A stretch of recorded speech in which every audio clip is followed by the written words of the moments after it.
La metamorfosis de Franz Kafka. Esta es la parte 12. Tras la brusca interrupción, la hermana permanecía sosteniendo el violín y el arco con las manos caídas, la vista mirando la partitura como si todavía tocase.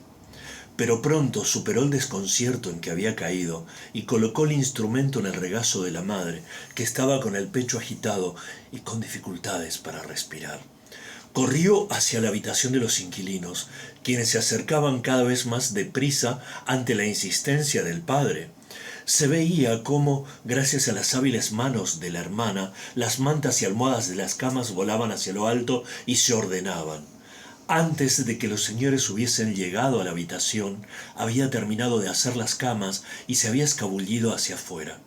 El padre parecía estar tan dominado por su decisión que olvidó todo el respeto que debía a sus inquilinos. Los empujaba continuamente hasta que, ante la puerta de la habitación, el señor del medio dio una patada atronadora contra el suelo y así detuvo al padre.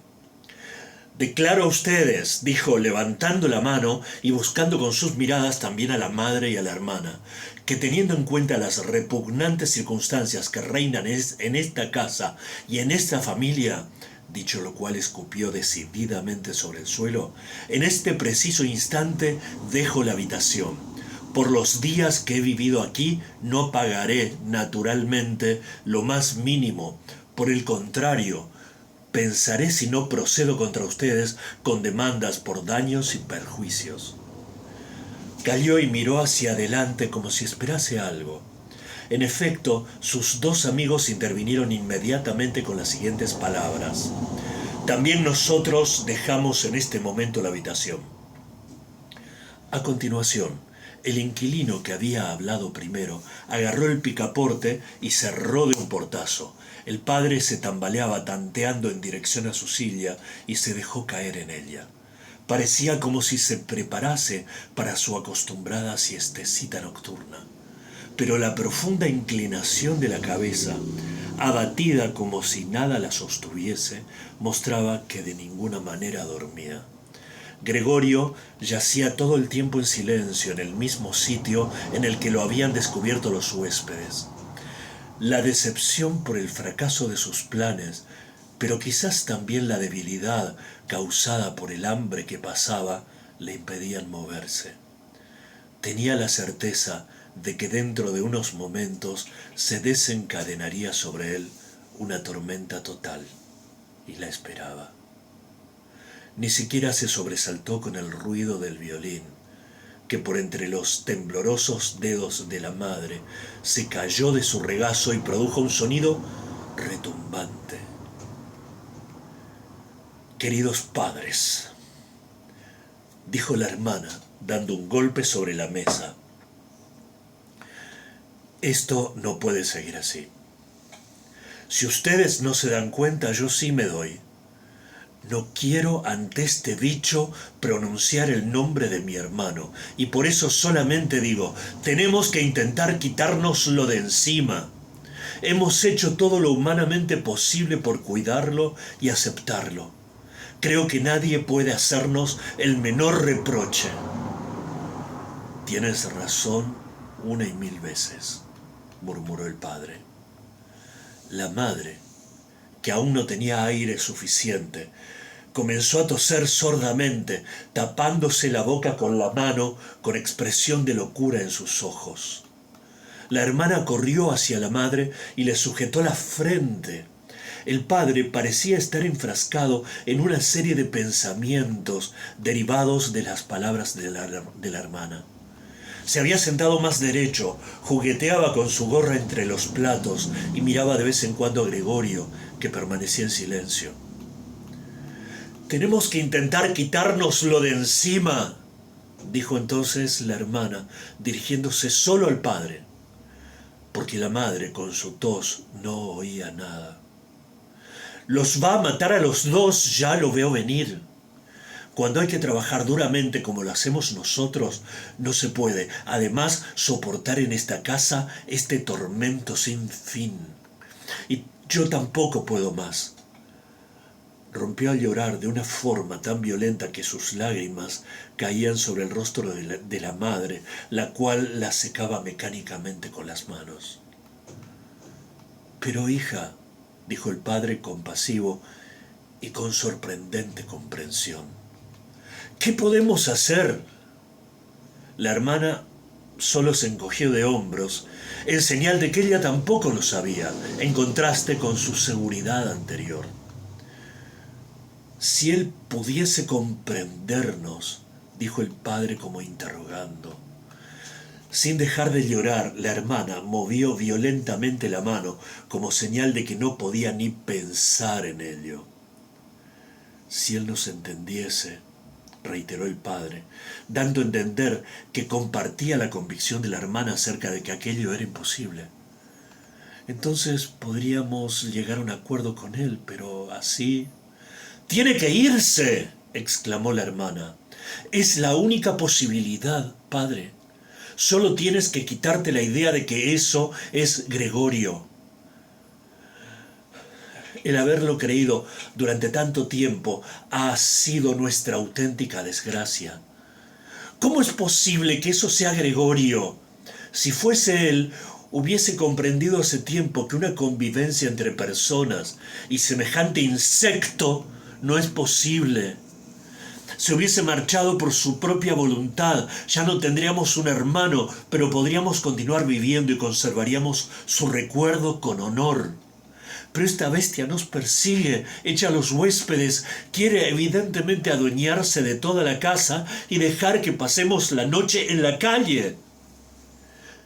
¡Mira, padre!, gritó de repente, ¡ya empieza otra vez! Y con un miedo completamente incomprensible para Gregorio, la hermana abandonó a la madre y se corrió de su silla, como si prefiriese sacrificar a la madre antes que permanecer cerca de Gregorio, precipitándose detrás del padre. Este, alterado por su comportamiento, se puso también de pie y levantó los brazos por delante de la hermana para protegerla. Pero Gregorio no pretendía, ni por lo más remoto, asustar a nadie, mucho menos a la hermana. Solamente había empezado a darse la vuelta para volver a su habitación, y esto llamaba la atención. Como consecuencia de su estado enfermizo, le resultaba difícil darse vuelta y tenía que ayudarse con la cabeza, que levantaba y golpeaba contra el suelo repetidas veces. Se detuvo y miró a su alrededor. Su buena intención pareció ser entendida. Solo había sido un susto momentáneo. Ahora todos lo miraban tristes y en silencio. La madre yacía en su silla con las piernas extendidas y apretadas una contra otra. Los ojos casi se le cerraban de puro agotamiento. El padre y la hermana estaban sentados uno junto al otro, y la hermana había colocado su brazo alrededor del cuello del padre. Quizás pueda darme vuelta ahora, pensó Gregorio, y empezó de nuevo. No podía contener los resoplidos por el esfuerzo, y de vez en cuando tenía que descansar. Por lo demás, nadie lo apuraba, se lo dejaba hacer lo que quisiera. Cuando dio la vuelta del todo, comenzó a retroceder hacia la habitación.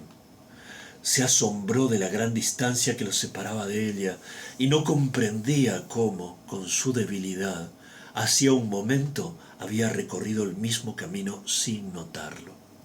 Concentrándose constantemente en avanzar con rapidez, apenas se dio cuenta de que ni una palabra, ni una exclamación de la familia lo interrumpía. Cuando ya estaba en la puerta, volvió la cabeza. No por completo, porque notaba que el cuello se le ponía rígido. Vio que atrás de él nada había cambiado, solo que la hermana ahora estaba de pie. Su última mirada acarició a la madre, que por fin se había quedado profundamente dormida. Apenas entró en su habitación, la puerta se cerró rápidamente con cerrojo y llave. Gregorio se asustó tanto del repentino ruido que las patitas se le doblaron. Era la hermana la que se había apresurado mucho. Había permanecido de pie esperando el momento y con rapidez había ido a cerrar la puerta. Gregorio ni siquiera la había oído venir. «¡Por fin!», gritó ella a los padres mientras ponía llave. «¿Y ahora qué?», se preguntó Gregorio mientras miraba a su alrededor en la oscuridad. Pronto descubrió que ya no se podía mover. No le resultó extraño. Lo incomprensible era tal vez que esas flacas patitas lo habrían sostenido hasta ahora. Por lo demás, se sentía relativamente bien.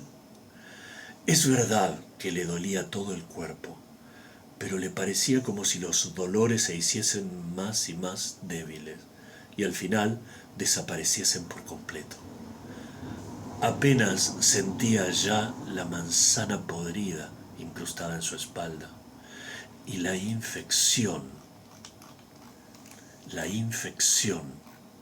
que se había producido a su alrededor, cubiertas ambas por un suave polvo. Pensaba en su familia con cariño y emoción. Su convicción de que tenía que desaparecer era tanta o más decidida que la de su hermana. En ese estado de apacible y letárgica meditación, permaneció hasta que el reloj de la torre dio las 3 de la madrugada. Alcanzó a ver el comienzo del amanecer detrás de los cristales. Después, sin intención, su cabeza se desplomó sobre el suelo y su hocico dejó escapar el último aliento. Cuando por la mañana temprano llegó la sirvienta, de pura fuerza y prisa, daba tales portazos que, aunque repetidas veces se le había pedido que intentara evitarlo, desde el momento de su llegada era ya imposible conciliar el sueño en toda la casa. Y realizó su acostumbrada y breve visita a Gregorio. Nada le llamó la atención al principio. Pensaba que estaba allí tumbado e inmóvil a propósito, que se hacía el ofendido. Estaba segura de que su inteligencia funcionaba normalmente.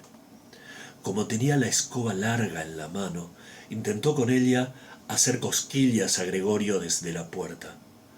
Al no conseguirlo, se enojó y pinchó a Gregorio ligeramente. Al ver que no oponía resistencia, incluso cuando había llegado a moverlo de su sitio, prestó atención. Cuando se dio cuenta de las verdaderas circunstancias, abrió mucho los ojos y silbó para sus adentros. Pero no se entretuvo mucho tiempo, sino que abrió de par en par las puertas del dormitorio y exclamó con voz alta hacia la oscuridad: «¡Fíjense! ¡Está muerto! Ahí está, ha reventado del todo». El matrimonio Samsa estaba sentado en la cama e intentaba sobreponerse del susto por el grito de la sirvienta. Solo después de hacerlo estuvieron en condiciones de comprender lo que en realidad les estaba diciendo. Entonces el señor y la señora Samsa bajaron rápidamente de la cama. El señor Samsa se echó la colcha por los hombros, la señora Samsa apareció en camisón. Así entraron en la habitación de Gregorio.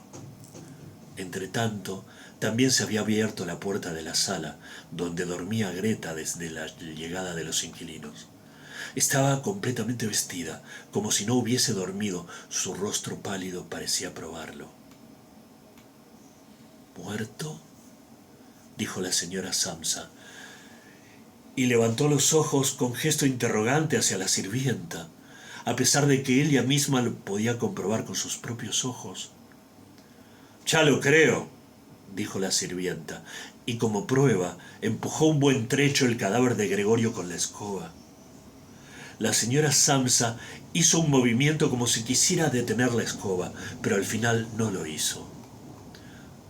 «Bueno, dijo el señor Samsa. Ahora podemos dar gracias a Dios. Hizo la señal de la cruz y las 3 mujeres siguieron su ejemplo. Greta, que no apartaba los ojos del cadáver, dijo: «Miren qué flaco está. Hacía mucho tiempo que no comía nada. Las comidas salían tal como entraban». Efectivamente, el cuerpo de Gregorio estaba completamente chato y seco.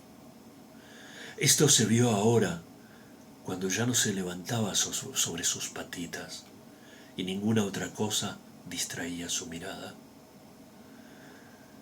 «Greta, ven un momento a nuestra habitación», dijo la señora Samsa con una sonrisa melancólica. Greta fue al dormitorio de los padres, no sin volver la mirada hacia el cadáver. La sirvienta cerró la puerta y abrió del todo la ventana.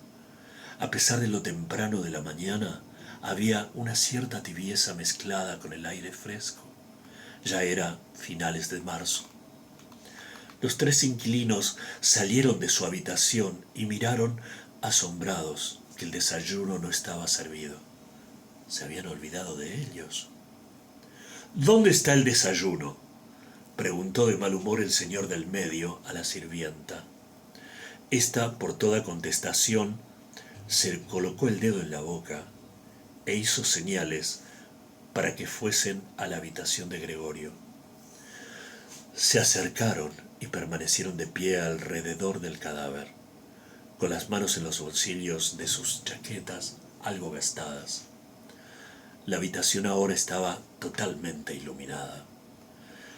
Entonces se abrió la puerta del dormitorio y el señor Samsa apareció vestido con su chaqueta. De un brazo su mujer y del otro su hija. Todos estaban un poco llorosos. A veces Greta apoyaba su rostro en el brazo del padre. «Salgan ustedes de mi casa inmediatamente», dijo el señor Samsa, y señaló la puerta sin soltar a las mujeres. «¿Qué quiere usted decir?», dijo el señor del medio algo aturdido, sonriendo con cierta hipocresía. Los otros 2 se frotaban las manos como si esperasen con alegría una pelea en la que tenían todas las de ganar. «Pretendo decir exactamente lo que digo», contestó el señor Samsa, dirigiéndose con las mujeres hacia el caballero. Este se quedó allí en silencio y miró hacia el suelo, como si las cosas buscasen un nuevo orden en su cabeza. «Así que nos vamos», dijo después, y levantó los ojos hacia el señor Samsa, como si en un repentino ataque de humildad le pidiese incluso permiso para tomar esta decisión. El señor Samsa solamente asintió brevemente, con los ojos muy abiertos. A continuación, el caballero se dirigió con grandes pasos hacia el vestíbulo. Sus 2 amigos escuchaban ya sin frotarse las manos. Salieron apurados detrás de él, como si tuviesen miedo de que el señor Samsa entrase antes que ellos en el vestíbulo e impidiese el contacto con su guía. Ya en el vestíbulo, los 3 agarraron sus sombreros del perchero, sacaron sus bastones del paragüero, hicieron una reverencia en silencio y salieron de la casa. Con una desconfianza completamente infundada, como se demostraría después, el señor Samsa salió con las 2 mujeres al rellano de la escalera. Apoyados sobre la baranda veían cómo los 3, lenta pero constantemente, bajaban la larga escalera, desapareciendo tras un determinado recodo y volviendo a aparecer a los pocos instantes. Cuanto más abajo estaban, tanto más interés perdía la familia Samsa por ellos, y cuando se cruzaron con un aprendiz de carnicero que con su carga de carne sobre la cabeza iba subiendo un piso tras otro, el señor Samsa abandonó la baranda con las 2 mujeres y todos regresaron aliviados a su casa. Decidieron utilizar aquel día para descansar e ir de paseo. No solamente se habían ganado esta pausa en el trabajo, sino que incluso la necesitaban a toda costa. Así pues, se sentaron a la mesa y escribieron 3 cartas con las justificaciones. El señor Samsa a su dirección, la señora Samsa al señor que le daba trabajo y Greta al dueño de la tienda. Mientras escribían, entró la sirvienta para decir que ya se marchaba, porque había terminado su trabajo matutino. Los 3, que solamente escribían, asintieron sin levantar la vista. Como la sirvienta no daba señales de retirarse, levantaron la vista enfadados. «¿Qué pasa?», preguntó el señor Samsa. La sirvienta permanecía de pie junto a la puerta, como si quisiera anunciar a la familia un gran éxito. Parecía que solo lo haría cuando le interrogaran con todo detalle. La pequeña pluma de avestruz colocada casi derecha sobre su sombrero, que incomodaba al señor Samsa desde que estaba a su servicio, se balanceaba suavemente en todas direcciones. «¿Qué es lo que quiere usted?», preguntó la señora Samsa. De los 3, era a ella a quien la sirvienta más respetaba. «Bueno», contestó la sirvienta, entrecortando sus palabras por alegres risas. No tienen que preocuparse por cómo deshacerse de la cosa esa del lado. Ya está todo arreglado». La señora Samsa y Greta se inclinaron de nuevo sobre sus cartas, como si quisieran continuar escribiendo. El señor Samsa, que se dio cuenta de que la sirvienta quería empezar a contarlo todo con detalle, la rechazó con un imprevisto ademán. Como no la dejaron hablar, recordó muy pronto la prisa que tenía, y visiblemente ofendida gritó: «¡Adiós a todo!». Se dio la vuelta con rabia y abandonó la casa con un portazo muy fuerte. «Esta noche la despido», dijo el señor Samsa. Pero no recibió una respuesta ni de su mujer ni de su hija, porque la sirvienta parecía haber turbado la tranquilidad recién conseguida. Se levantaron, fueron hacia la ventana y permanecieron allí abrazadas. El señor Samsa giró su silla hacia ellas y las observó en silencio un momento. Luego las llamó. «Vamos, vengan, olviden de una vez las cosas pasadas y tengan un poco de consideración conmigo». Las mujeres lo obedecieron enseguida. Corrieron hacia él, lo acariciaron y terminaron rápidamente sus cartas. Después, los 3 abandonaron la casa juntos, cosa que no habían hecho desde hacía meses. Se marcharon al campo en el tranvía, fuera de la ciudad. El tranvía, eran los únicos pasajeros, estaba inundado por la cálida luz del sol. Recostados cómodamente en sus asientos, hablaron de las perspectivas para el futuro. Llegaron a la conclusión de que, pensándolo bien, no eran malas en absoluto. Sus 3 trabajos, asunto sobre el cual no habían tenido tiempo para comentar, eran sumamente buenos y especialmente muy prometedores para el futuro. Lo más importante era cambiar de casa. Ahora querían una más pequeña y barata. Tenía que estar mejor ubicada y sobre todo ser más práctica que la actual, que había sido elegida por Gregorio. El señor y la señora Samsa pensaron, casi al mismo tiempo, que la hija, a pesar de las calamidades que habían hecho palidecer sus mejillas, se había convertido en una joven elegante y hermosa.